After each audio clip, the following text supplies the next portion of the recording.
আপনি কি থাইরক্স 25 বা 50 mcg ট্যাবলেট খাচ্ছেন? এই ওষুধের মূল উপাদান হল লিভোথাইরক্সিন, যা শরীরে থাইরয়েড হরমোনের ঘাটতি পূরণে সাহায্য করে। থাইরক্স 25 mcg সাধারণত নতুন বা কম ঘাটতি থাকলে ব্যবহার হয়, আর থাইরক্স 50 mcg ব্যবহার হয় একটু বেশি মাত্রার হরমোন ঘাটতির ক্ষেত্রে। এই ওষুধ খাওয়ার নিয়ম: প্রতিদিন সকালে খালি পেটে, খাবার বা অন্য ওষুধের অন্তত 30 থেকে 60 মিনিট আগে। পার্শ্বপ্রতিক্রিয়াগুলোর মধ্যে রয়েছে অনিদ্রা, হৃৎস্পন্দন বেড়ে যাওয়া, হাত কাঁপা, ওজন কমে যাওয়া এবং অতিরিক্ত ঘাম হওয়া। ডোজ ভুলে গেলে ডাম্বুল খাওয়া যাবে না। ডাক্তারের পরামর্শ নেওয়া সবচেয়ে নিরাপদ।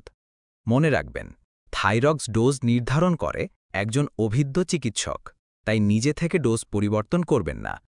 ভিডিওটি ভালো লাগলে লাইক দিন, শেয়ার করুন আর স্বাস্থ্য সচেতন হন।